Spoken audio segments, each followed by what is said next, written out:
बोलती पुस्तके. ज्यांना वाचनाचा नाद त्यांना बोलती पुस्तके घाली साद. आमचं चॅनल सबस्क्राईब करा आणि सबस्क्राईब करायला इतरांनाही सांगा.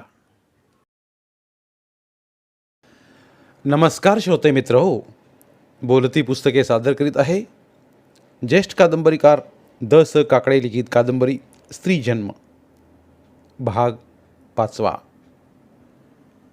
मोहनावर आईनं चांगले संस्कार केले होते. तिच्या बापानं तिच्या गळ्यात तुळशीची माळ घातली होती.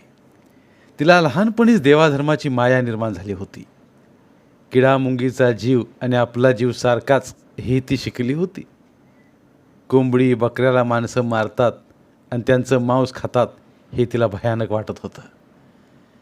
एवढा मोठा हत्ती गवत खाऊन शक्तीनं सर्वात पुष्ट आहे. त्याला आपली शक्ती टिकवण्यासाठी मांस खाण्याची गरज लागत नाही. मग माणसानं तरी मांस का खावं? वाघ, लांडगा, सिंह यांना शिकार करण्यासाठी तोंडात तसे दाताचे सुळे तरी आहेत. भक्ष्य पकडायला पुढचे पाय तसे भक्कम तरी हवेत. पायाच्या नख्या तरी तेवढ्या तीक्ष्ण हव्यात. पंजाचा फटका जरी त्यांनी भक्ष्यावर मारला तरी ते भक्ष्य उलटं पालटं करू शकतात. पण माणसाचं काय आहे? त्याला परमेश्वरानं बुद्धी दिली आहे. त्या बुद्धीच्या जोरावर तो प्राण्यांना बंदुकीच्या गोळीनं उडवितो. तो आपला हिंस्त्रपणा दाखवतो. असली हिंस्र माणसं मोहनाला आवडत नव्हती. ती त्यांचा तिरस्कार करीत होती.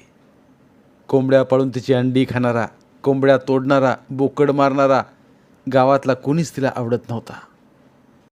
भांडणारी माणसं तिला आवडत नव्हती. शाळा कॉलेजात मुलींच्या मागे लागणारी, घाणेरडी शेरेबाजी करणारी वांड पोरं तिला आवडत नव्हती. ती असल्या दृष्ट माणसांपासून लांब राहत होती. तिला पण वाटायचं घरदार सोडून गेलेल्या आपल्या बाप्पामागं जायला हवं. त्याच्या संगती देवाचा शोध घ्यायला हवा. पण तिच्या आईनं तिला सांगितलं होतं, पुरुषाला अंगाला राख फासून हिंडता फिरता येतं. तू नुसती लंगोटी लावून जगाच्या पाठीवर कुठंही फिरू शकतो. रानावनात, डोंगर दऱ्यात, मंदिर धर्मशाळेत कुठंही कसाही पडू शकतो.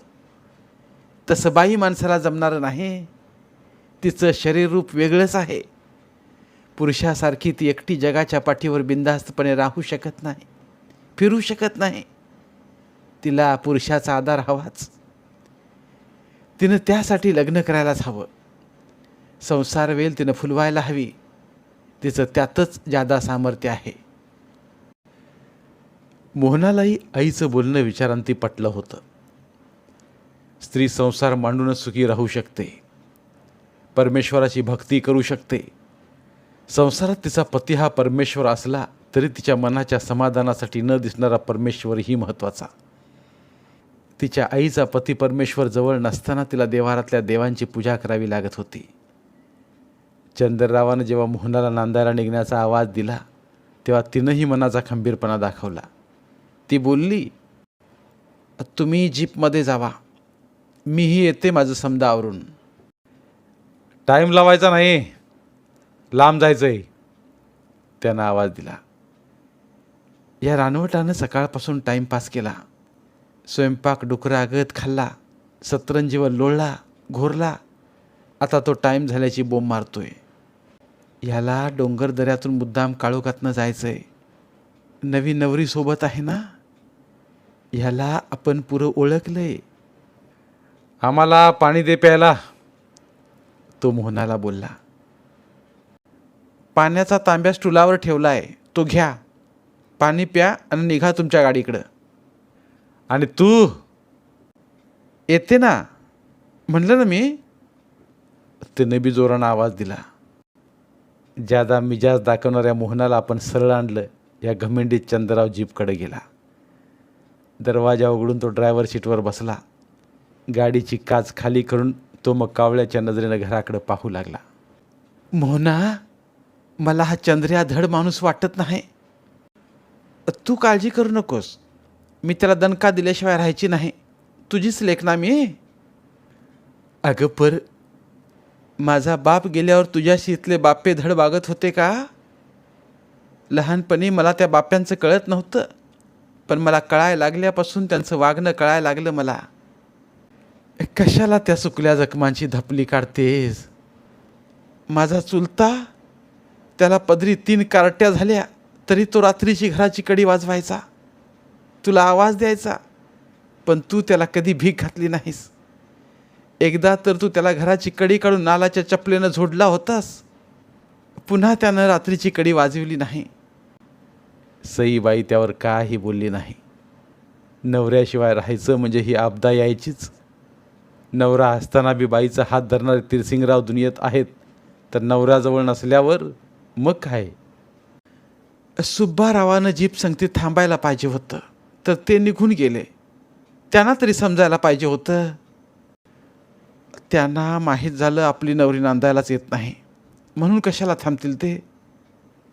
मोहना, सुब्बारावानं बी तसं थोरल्याला काही थोडं सुनावलं नाही. चांगलेच बोलले ते. कर जावयाचं कौतुक. खरं सांगू? बोल. त्या मुडद्याचं बोलणं ऐकल्यापासून एक वाटायला लागलंय. काय वाटायला लागलंय? सुब्बारावला घर जावईच करून घ्यावा, नाहीतर मला तरी कोण हाय? आहे असला विचार करायचा नाही. कोणचा विचार? घर जावयाचा. सुब्बाराव चांगला आहेत, चांगलं आहेत, चांगल्या घरचं आहेत, काही भिकाऱ्याच्या पोटचं नाहीत ते. तुला घर जावयाची तरी काय गरज? अगं पर ह्या चंदररावानं तुझ्या डोक्यात किडा घातलाय. जाणून बुजून तो तसं बोललाय. त्याचा माझ्या माहेरच्या बागायती जमिनीवर डोळा आहे म्हण. थोरला ही इस्टेट सुब्बारावच्या नावावर करायला लावेल तुला. मग तू बसशील भीक मागीत? चालेल तुला? बोल. सईबाईनं मोहनाला मिठीच मारली. किती पुढची सावधगिरी तिनं सांगितली.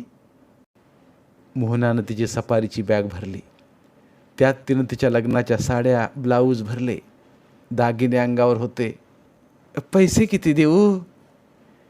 माझ्याकडे आहेत की 1000. आणखी देऊ? काही गरज नाही. सुब्बाराव आहेत समजदार. ते कसलं समजदार? त्याने शेपूट घातलं या थोरल्या पुढं असं नाही वाटत? थोरल्या भावापुढं त्यांना कमीपणा घ्यावा लागला. तिथं गेल्यावर वाड्यात तुला कोण आहे जोडीदारीन? थोरली का मधली? मधली सैंद्रा आहेत की, त्या चांगल्या आहेत. सैंद्राचा आपल्याला तिथं चांगला आधार मिळेल. तिच्या सतीनं दिवसभर वाड्या बाहेर राहायचं. आपली बॅग घेऊन मोहना जीपकडे गेली. जीपचा मधला दरवाजा तिनं उघडला. ती त्या सीटवर आरामात एकटी बसली. तिची आई तिला बोलवायला आली. आईच ती. पटकन तिच्या डोळ्यात पाणी आलं. आवाज भरून आला. मोहनाच्या तोंडावरून तिनं हात फिरवला. तिच्या काळजाचा तुकडा. किती जपली ती मोहनाला. 18 वर्ष तिला कुठं बाजूला जाऊ दिलं नव्हतं.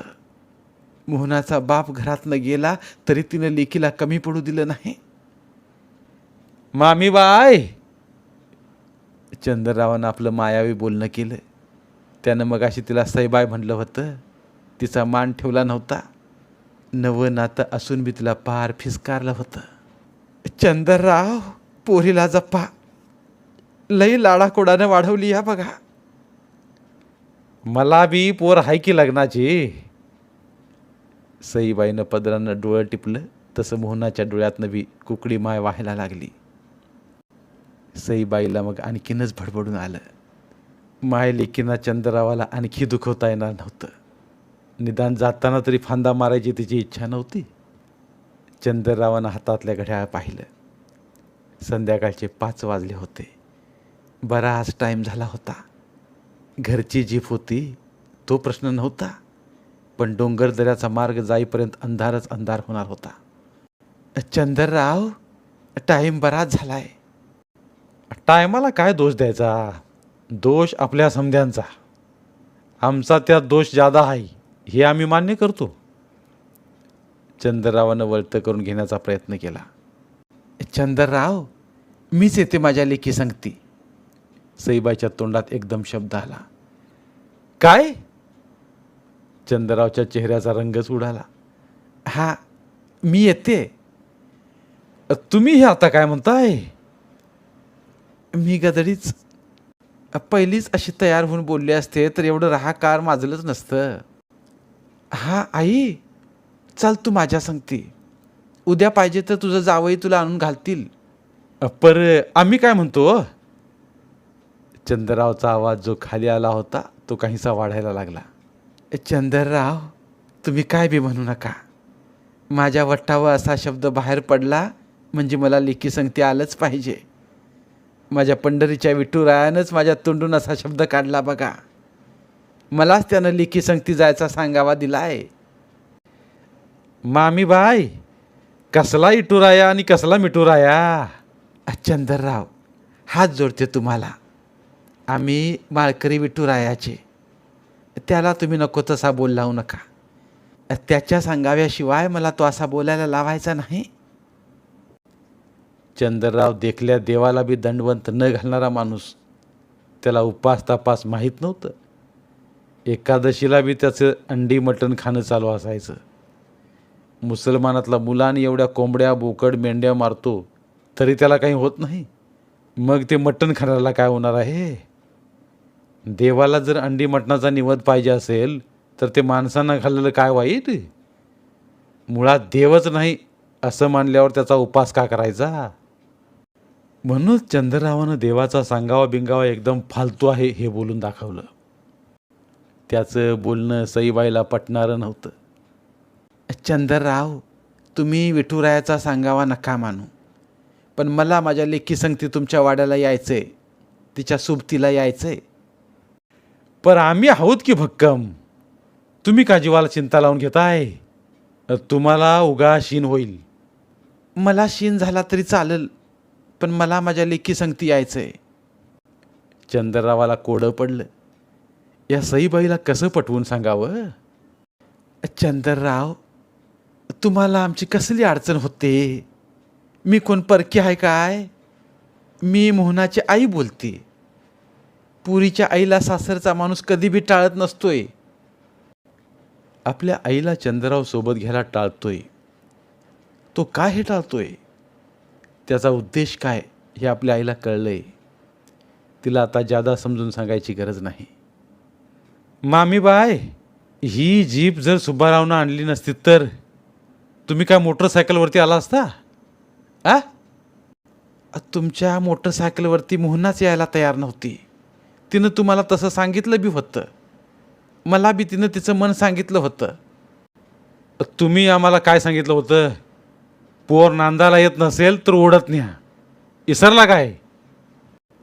तसंच म्हणा तुम्ही. पर आम्ही नाही इसरलो. मी कुठं म्हणते तुम्ही इसरला म्हणून? देव धर्म पाळणारी माणसं तुम्ही खोटं बोलता. देव काय म्हणाल? देवानंच सांगितलंय जे चांगलं व्हायचं असेल तिथं खोटं बोललं तरी चालेल. म्हणजे देवधर्म तुमच्या सोयीनं चालतो म्हणा की. हां, तर आम्ही सांगून ठेवतो, तुम्ही आम्हाला आमच्या लेकी संगती नेणार नाही, हेच ना? हा, हेच. तर मग आमची लेक आम्ही नांदवायला पाठवणार नाही. मोहनाच्या आईनं तिच्या विठुरायाचा धोका तिच्या तोंडातलं बोलून दाखवला. चंद्रराव व्हीलवर बसला होता. बसल्या जागीच तो उडाला. जीपचा वरचा टप त्याच्या डोक्याला लागला. फाट्ट दिशे आवाज झाला. मोहनाला हेच पाहिजे होतं. ती आपली बॅग घेऊन गाडीचा दरवाजा उघडून बाहेर पडली.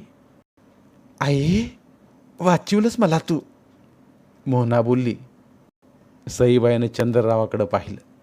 त्यानं वरच्या दाताखाली खालचा ओठ चावला होता. त्याच्या डोळ्यात अंगार पेटला होता. सईबाई, परिणाम वाईट होईल. आज जो परिणाम होणार होता तो वाचविलाय मी. आम्ही पोरीला नांदिवणार नाही. तुम्ही कोण पोरीला नांदिवणार? तुम्हाला काय वाटलं सुब्बाराव पोरीला न्यायला येईल? तो तिला नांदायला घेऊन जाईल? वय, ज्यानं हिच्याशी लगीन केलंय तो तिला घेऊन जाईल. तो तिला नांदायला नेण्यासाठीच आला होता. त्यानं काय केलं? मोकळाच गेला ना तो. या चंद्रदादाच्या पुढं नाही तो. आम्ही सांगू तसं तो ऐकणार. पोर राहील आमच्याजवळ, जड नाही ते आम्हाला. पोरीचं लगीन होत नाही तोपर्यंत त्या आईला जड वाटत नाही, पण सासर सोडलेली पोर आईला जड होते. मी बघते की किती पोर जड होते ते. तुमची पोर आम्ही टाकली असं समजा आता. तुम्हाला सांगितलं ना, पोर जड नाही आम्हाला. सासरच्यानी पोर टाकल्याचा अर्थ कळतोय काय? सासर म्हणजे कोण? घरातल्या कारभाऱ्याला सासर म्हणतात काय? तिचं सासर आम्ही तुम्हाला समजणार नाही. आम्ही चंदरराव म्हणजेच सासर समजा तुम्ही. तुम्ही जावा आता. तिच्या सासरचा तिढा आम्ही सोडवायला तिकडे येऊ. सईबाईनं वादळ उठवलं. सईबाई आणि मोहना घरात आल्या. चंदरराव एकटा जीपमध्ये होता. त्यानं घराकडे 2-3दा जीपमधून पाहिलं, पण सईबाई किंवा मोहना कोणीच त्याच्याकडे बघायला तयार नव्हतं. एवढं सारं बोलून त्याचा घसा कोरडा पडला होता. जेवण चांगलं झाल्यानं तो सुस्तावलेलाही होता. त्याची तशी सुस्ती सईबाईनं उडवली होती. पिंपळदरीच्या वाड्यात चंदरराव आपल्या धुंदकीत होता. त्याचा वाड्यात आवाज होता, त्याचा तिथं दरारा होता. पण चंदररावचा दरारा सईबाईनं पार उतरवला होता. त्याला मोहनाला न घेताच जीप घेऊन परतावं लागलं होतं. इकडं वाड्यात आपला दादा आपल्या बायकोला घेऊन मागाहून येणार हे सुब्बारावनं सांगितलं तेव्हा त्याला दामोदररावानं बाजूला घेतलं. बोलला, तू एकटाच आलास? मोहनाला दादा आणतोय. दादा? कोण? चंदरराव? दुसरा आपला दादा कोण आहे? सुब्बाराव, तू काय एकटा पुढं आलास? दादानं सांगितलं. दादा काही बी सांगेल.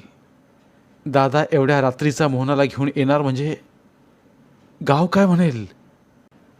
गाव काय म्हणणार? ते म्हणेल सुब्बारावची नवरी चंदररावानं नांदायला आणली, पण तिला आणायला मुराळी कोण गेलं होतं? मी गेलो होतो. का गेला होतास? दादा तिला आणायचं नावच काढत नव्हता. सारखा दिवस पुढे ढकलत होता. मला राहवत नव्हतं बायकोशिवाय, म्हणून मी गेलो. अरे, आपला दादा तिरसट आहे. माझ्याशी पण तो तसाच वागला. तो तसा का वागला ते मला अजून बी कळत नाही. तो तर तुझ्याशी चांगला वागला. काय चांगला वागला?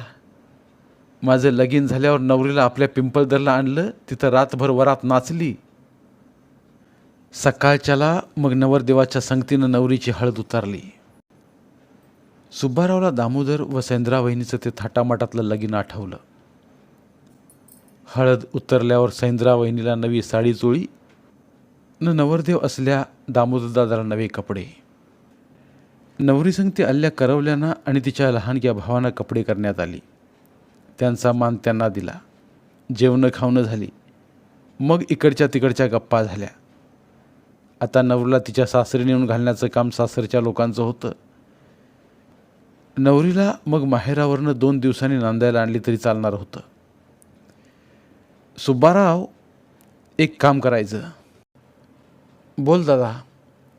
सुब्बाराव आदबीनं बोलला, तू आपल्या जीपनं राजनीला जायचं. करवल्या आणि नवरीचं लहान भाऊ आलत, यांना पोचवायचं. आणि नव्या वहिनीला? तिला नाही पाठवायचं. चंदररावानं तिचं ते नव्या 9 वारी चोळी लुगड्यातलं जीवाची तडफड वाढवणारं रूप आपल्या वासनाभऱ्या डोळ्यात साठवत म्हणलं. ते ऐकलं आणि सैंद्राच्या करवल्याने आणि तिच्या लहान भावाने कालवा केला. त्यांना सैंद्राला आपल्या राजनीच्या घरी न्यायचं होतं. ए करवल्यांनो आणि पोरांनो, गप बसायचं जीपमध्ये, सरळ जायचं, समजलं? आमचं आबा म्हणाले की. तुमच्या आबानीच आम्हाला सांगून ठेवलंय, लगीन लागल्यावर नवरी नवऱ्या संगती घेऊन जावा. नाही. करवल्या रडायलाच लागल्या. सैंद्राचे पाठचे 2 लहान भाऊ होते, ते पण ताई ताई करून रडायला लागले. सैंद्रास त्या करवल्यामध्ये मोठी आणि धाकटं 2 भाऊ. नाही म्हणायला करवल्या संगती एक जाणती बाई आली होती. सैंद्राची ती मावस बहीण होती. 2 पोरांची आई होती ती. तीच मग बोलली, आबासाहेबांनी सांगितलंय सेंद्राला घेऊन यायचं हळद पेटल्यावर. आमची पूजा उद्या आहे की. उद्या तुम्ही न्यायला या, ती येईल की इकडं. आम्ही नाही पाठवणार, चंद्रराव बोलला. आबासाहेब लई रागीट आहेत. त्यांना कळलं ना तुम्ही सेंद्राला पाठवलं नाही तर ते चिडतील तुमच्यावर. आम्ही जे म्हणालो ते सांगायचं. म्हणावं उद्याच्याला पूजेला या. पूजा संगती गोंधळ बी घालू म्हणतोय. तुम्ही तर आत्ताच गोंधळ घालायला निघालाय. तुम्ही आम्हाला असं डायलॉगबाजीत पकडायचं नाही. जावा तुम्ही, बसा जीपमध्ये, नवरी येत नाही. ते ऐकलं आणि सेंद्राची हुंदकेत सुरू झाली. तिचं रडणं दामोदरनं ऐकलं आणि तोच मग बोलला, नवरीला जाऊ दे की, उद्या आणाय जाईल की मी. इथं काम कोण करणार? पूजा गोंधळ म्हटल्यावर थोडा का राडा पडणार आई? मग सुब्बारावला पाठवू का? त्याला मी आता राजनीला पाठवतोय. या समध्या लेंडरला पोचवून येईल तो. दादा एक ऐक माझं, सुब्बाराव बोलला. काय सांगतोस? मी संद्रावेणीला राजनीला पोचवतो आणि रातच्याला तिथं मुक्कामाला थांबतो. सकाळी तिथनं तिला आपल्याकडं आणतो. म्हणजे हळद पिटल्यावर तिला माहेरी पोचल्याचं काम होतंय आणि आपल्या पूजा गोंधळा आणल्याचं बी काम होतंय. वाड्यात कारभारी कोण आहे? वाड्यात हुकमत कोण चालवणार? सुब्बारावनं मान खाली घातली, गप्प बसला. दादा, सुब्बारावनं सांगितलेली इगत चांगली आहे. नवरीच्या अंगाला हळद आहे. तिला आज नेऊन घाला, उद्याच्याला पुन्हा आणा. एवढं काय चाललंय? तिची एवढी नाचानाची का करायची? तुला पूजानं गोंधळाची तरी एवढी काय घाई आहे? आठवड्यानं घालू पूजा गोंधळ. आठवड्यानं आणता येईल नवरीला. दामोदरनं सेंद्राला पाठवण्यासाठी म्हटलं. सुब्बारावला आम्ही काय सांगितलं ते ऐकलं ना? तू तर लईच चांगलं सांगितलंस. सेंद्रानं पाहिलं, ह्या वाड्यात हा थोरला जिंद दिसतोय. आपली हुकूमत गाजवतोय. स्वतःला तो किंग समजतोय. दादा, नवरीचं घर चांगल्या राजकारण्यांचं आहे. तिचा बाप भाऊ तालुक्याच्या राजकारणात बडे आहे ती. आम्ही बी काय कमी नाही. आम्ही बी गावात दूध डेअरीचं चेअरमन आहोत. समधी आम्हाला चेअरमन साहेबून हाक मारतात. आमचं बी नाव आहे आपल्या तालुक्यात. म्हणूनच पोर दिली ना त्याने आपल्या वाड्यात. आपल्याला नाव नसतं, आपल्याला जमीनदारी नसती तर त्यांनी त्यांची सेंद्रा दिली असती का? चंद्रराव गर्वात बोलला. चंद्ररावानं सेंद्राला पाठवलंच नाही. सुब्बारावलाच नवरीच्या करवल्यांना, तिच्या मावस बहिणीला आणि तिच्या भावंडांना जीपनं पोचवायला सांगितलं. जीप जाताना सेंद्रानं गळा काढला. जीपमध्ये पण रडारड झाली. सुब्बाराव काही बोलला नाही. बोलून काय उपयोगच नव्हता. ए थोरले, तुझ्या ह्या धाकट्या जावेला आतल्या खोलीत ने. तिची खोली तिला दाखवू. काय रडाय गोगायचं असेल, तोंड झोडायचं असेल ते तिथं जाऊन कर म्हणावं. ह्या वाड्याच्या चौकामध्ये रडण्याची नौटंकी नकोय. समजलं? दामोदरच्या सेंद्राची लगीन झाल्यावर ती तरा, तर सुब्बारावच्या मोहनाची ही तरा. दोघांना आपल्या बायकांबाबत चंद्ररावानं कोणतं स्वातंत्र्य घेऊ दिलं नाही. त्या दोघांचं बोलणं चाललं असताना वाड्यात जीप थांबली. टाईम बराच झाला होता. रात्रीचे 10 वाजले होते. डोंगरदऱ्यातलं गाव असलं तरी ते सुधारलेलं. गावातली लाईट गेली होती, त्यामुळं काळोख पडलेला होता. गावातली भटकी कुत्री डुकरामागनं धडपडत होती. त्यांच्या केकटण्याचा आवाज उठत होता. राखणदारीच्या कुत्र्यांच्या गळ्याच्या साखळ्या सोडल्या होत्या. डोंगरदऱ्यातनं वाघ, लांडगी फिरीला आली की कुत्र्यांची भुंक उठायची. गाव सावध व्हायचं. हातात भाले, कुराडी, फरशी घेऊन सावध व्हायचं. चंद्ररावसारखे लायसन असलेले बंदूकवाले रुबाबात ढेंगा टाकत वाड्यापुढं हजीर व्हायचे. बंदूक तयारीत ठेवायचे. नजरेत वाघ, लांडगा आला की सरळ बार काढायचे. वाड्यापुढे जीप थांबल्याचा आवाज आला म्हणून सेंद्रा धावतच आली. तिला मोहनाला भेटायची लईच घाई झाली होती. ती जीपकडे धावली तर पुढच्या दरवाज्यातनं नको तो माणूस उतरला. कोणाची जीप ही? सुब्बाराव, दामोदर, सैंद्रानं काळोखातनंच ती जीप ओळखण्याचा प्रयत्न केला. जीप फारच डबडा होती. ड्रायव्हरनं जीपचा मधला दरवाजा उघडला. तोच बोलला, सई चाची उतरो. मोहना तू भी उतरो. हाँ हाँ महबूब उतरती रे बाबा. सईबाई बोलली. सईबाई मागं सैंद्रा आली. तिनं जीपमधनं खाली उतरल्या मोहनाला हात फैलावून आपल्या मिठीतच घेतलं. आपल्या सासूला व नवरी मोहनाला पाहून सुब्बाराव चकित झाला. मोहना सांगती, सासूबाई कशी? जाऊबाई, ही माझी आई. तुझी आई? माझ्या बी आई साबच की. सैंद्रा सईबाईच्या पायावर वाकली. त्यावर तिनं डोकं ठेवलं. त्या दोघींचा हात धरून सैंद्रा लगेच वाड्याच्या दरवाजाजवळ गेली. तिनं त्यांना थांबवत बोलली, सुब्बाराव भाऊजी, मोहनाला ओवळण्यासाठी ताट तयार ठेवलंय मी, थांबा इथं. सैंद्रा लगबगीनं आत गेली.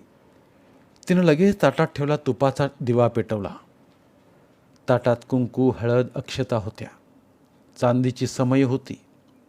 ती लगेच ताट घेऊन ओवाळण्यासाठी वाड्याच्या दरवाजाजवळ आली. सुब्बाराव आणि मोहना जोडीनं वाड्याच्या दरवाजात उभे राहिले. ती त्यांना ओवाळणार तर चंद्ररावानं आवाज दिला, सैंद्रे, या मोहनाला सुब्बाराव सांगती ओवाळायचं नाही. चंद्ररावची जीप मागणे येऊन कधी थांबली, कधी तो तिथं उतरला ते काही कळलंच नाही. सैंद्रानं चंद्ररावाचं ऐकलं नाही. ती जिद्दीनं पुढं आली. ती ओवाळण्यासाठी पुढं झाली तर तिच्या हातातलं ताटच चंद्ररावानं उडवून लावलं. हे काय थोरलं भाऊजी? तुला काय बोललो आम्ही?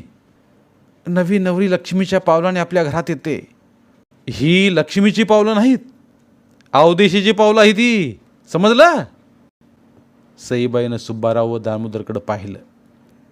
ते आपल्या थोरल्याला काही बोलतील, त्याला अडवतील असं वाटलं, पण ते जागीच थबकले. सैंद्रा दामोदर मागं झाली. तिला चंद्ररावांची भीती होती. सैंद्रे, का आली होतीस ओवाळायला? चंद्ररावानं आवाज केला. तुम्ही नव्या नवरीला वाड्यात आणायला गेला होता, तुम्हीच तर तिला घेऊन आलात. तुझा नवरा आमच्या विरुद्ध आहे, कट कारस्थान करता तुम्ही. दादा, तसं काही नाही, दामोदर बोलला. चंद्रराव, तुम्ही आमच्या घरात लई तमाशा केला. इथं बी तसाच तमाशा करायचा असेल तर तसं सांगा. काय करशील सईबाई तू? सुब्बाराव, दामोदरराव, बघा, आम्ही नात्यानं कोण हवं तुमचं? आम्हाला हे चंद्रराव अरे तुरीची भाषा करतात. आमच्या घरी त्यांनी ही भाषा केली, इथं बी तीच भाषा. सोबतं काय ना हे सगळं बोलणं? दादा, तू मान ठेव मामीबाई साहेबांचा. दामोदरनं मान मर्यादेची भाषा केली. दामोदर, हा सुब्बाराव त्याच्या सासूरवाडीत त्याच्या सासूची बाजू घेत होता. आता तू तिची बाजू इथं घेत आहेस. तुम्हा दोघांना ही बया जवळची वाटायला लागली काय? आम्ही मात्र परकं वाटायला लागलो. दादा, तूच त्यांना कसं बोलतोस? सुब्बारावला चंद्ररावाची बाजू धड वाटत नव्हती. तर मग असं कर दादा, बस झालं तुझं ऐकून झालं. तू मला घर जावई व्हायला सांगितलंस तिकडं, त्यापेक्षा वेगळं काय सांगणार आहेस? वेगळं सांगतोय, तुलाच नाही, तुम्हा दोघांना सांगतो. तुम्ही दोघं वाड्यात राहूच नका, वेगळं व्हा, आपापलं वाटप घ्या. ते ऐकलं आणि सैंद्रानं आपल्या नवऱ्याच्या मागं उभा असल्याचा फायदा घेतला. तिनं त्याला चिमटा काढला. तिला त्या वाड्यात राहायचंच नव्हतं. चंद्ररावापासून तिला लांबच राहायचं होतं. दादा, तू माझ्या बी लग्नात सैंद्राचा असाच घोळ घातला होतास. आता तू मोहनाचा घोळ घालतोस. तुला तुझ्या बायकोची लईच काळजी आहे हे आम्ही तुझ्या लग्नाची हळद उतरली तेव्हाच पाहिलं. तशीच तुला या मोहनाची बी काळजी आहे हे मी आता पाहतोय. सईबाईनं ओळखलं. आपल्या नव्या नात्यामुळे ह्यांच्या घरात वाटणीची भाषा होते. गावात नातलगात त्यामुळे आपली बदनामी होईल तीच सावरण्यासाठी बोलली. चंदरराव, तुम्ही वाट्याची भाषा करू नये. सईबाई, तुझा साजोगपणा लय झाला. तुझा साजोगपणा तुझ्याजवळच ठेव. मला तू खिजवायच्या मागे लागू नकोस. तुझी लेक आम्ही नांदायला घेऊन निघत होतो तर तिला पाठवली नाही. आमच्या मागनं तू गावच्या मुसलमान फिटरला साथीला घेऊन इथं आलीस. रस्त्यानं आमच्या जीपला मागं टाकून तुझी जीप पुढं काढलीस. आमच्या उरावर तू नाचाय निघालीस. तुला आता रातभर आमच्या या वाड्यात काय नाचायचं ते नाच. सईबाईनं ते ऐकलं आणि कानावर हातच ठेवले. एवढ्या मोठ्या वाड्याचा कारभार आहे हा. असली घाणेरडी भाषा त्यानं करावी. त्याच्या उरावर नाचायला आपण काय कोल्हाटीन डोंबारीन आहोत का तमाशातली नाची आहोत. मोहनाला आपल्या आईला केलेलं ते बोलणं न आवडणारं होतं. किती वेळ तेच तेच अपमानाचं बोलणं ऐकायचं. मोहनापुरी, सारा अपमान गिळून तुझी पाठवणी करायला मी आई म्हणून इथंपर्यंत आले. आता काय ते तू सांग. आई, माझी तरी नवऱ्याला कुठं गरज आहे. तसं असतं तर त्याने मला स्वतः इकडं आणलं असतं. मला माहेरी टाकून ते इकडं मोटरसायकलवर आले. मला बी इथं राहावं नांदावं असं वाटत नाही. मला वाटतं तू इथं राहावं. मी आणि मेहबूब निघतो जीपनं. रात लई झाली आई. मेहबूब जिंद हाय, चांगला ड्रायव्हर हाय. सईबाई बोलली. मोहना बहन, तू चाची की चिंता मत कर, मैं जो हूँ. मोहनाला मेहबूबचा रांगडेपणा माहीत होता. मोटरसायकल, जीप, ट्रक कोणतंही वाहन त्याच्या हातात असलं की तो वाऱ्यावर स्वार झाल्यागत चालवायचा. साधी सायकल असली तरी त्याच्यात तोच वेग असायचा. मेहबूबभाई, रस्त्यानं चोर बीर आडवे आले तर. मोहनानं नावाला शंका फक्त केली. तो किती धारदार आहे हे तिला माहीत होतं. महबूब जीपकडे वळला. त्यानं जीपचा मागचा दरवाजा उघडला. त्यानं आतमध्ये हात घालून तोंड बांधलेलं पोतं बाहेर काढलं. त्यानं त्याची गाठ सोडली. पोत्यातली तलवार त्यानं हातात घेतली. वर काळोखात फिरवली. तलवारीची धार काळोखावर झगागली. काळोखात झड्या घालणारं भलं मोठं वटवागळू तलवारीच्या धारेवर कटून खाली पडलं. मेहबूबला तलवार चंदररावाला दाखवायची होती. त्यानं मेहबूबबद्दल जादा बकवास केली तर तो तयारीचा आहे हे त्याला समजायला पाहिजे. चंदरराव, चाची ने मुझे साथ में क्यों लाया समझा. सुब्बाराव, दामोदर, बघा बघा, आपल्या तिघांचा मुर्दा पाडायला गावचा मुसलमान आणला ह्या सयाबाईनं. चंदररावानं कांगावा करायला सुरुवात केली. मेहबूब भडकला तर त्याला भान राहणार नव्हतं. तो तलवार घेऊनच चंदररावावर तुटून पडणार. आई आणि मेहबूब, तुम्ही निघा. मी आता माझ्या वाड्यात नांदायला आले. मेहबूब, तेवढी तलवार तू माझ्या हाती दे. धडावरनं मस्तक उडवणारा धारदार विळा बी दे. मेहबूबकडं हत्याराचं पोतच होतं. त्यानं पोत्यातला धारदार विळा तिच्या हातात दिला. एका हातात धारदार तलवार आणि दुसऱ्या हातात विळा. वाड्याच्या दरवाजातून ती आत गेली. चंदररावच्या अंगावरनं ती गेली. त्याची तिला बोलायची ताकद झाली नाही. सहेंद्रापुरी, मोहना तुझी धाकटी बहीण, तिला मी या वाड्यात आणून घातली आहे. ती बऱ्याला बरी आणि खटाला खट आहे. तिच्या कोणी शेपटावर पाय दिला तर ती त्याचा पाय कंबरेपासून उतरून ठेवील. सईबाईनं चंद्रासाठीच तो दणका दिला. सईबाई मग जीपमध्ये जाऊन बसली. मेहबूबनं हत्याराचं पोतं उचललं आणि ड्रायव्हर सीटवर ठेवलं. त्याच्या मागच्या सीटवर सईबाई बसली. जीप स्टार्ट झाली आणि गावात लाईट आली. उजेड टाकूनच जीप निघून गेली. धन्यवाद. उर्वरित कादंबरी पुढील भागात. मराठीतील प्रतिभावंत लेखकांचं साहित्य, कथा, कादंबऱ्या ऐकण्यासाठी आमचं बोलती पुस्तके हे चॅनल सबस्क्राईब करा. आणि मराठी साहित्याचा प्रसार करण्यासाठी प्रत्येक मराठी माणसाला सबस्क्राईब करण्यासाठी आवाहन करा. आणि बोलती पुस्तके या साहित्य चळवळीत सहभागी व्हा. आपले पुन्हा एकदा धन्यवाद.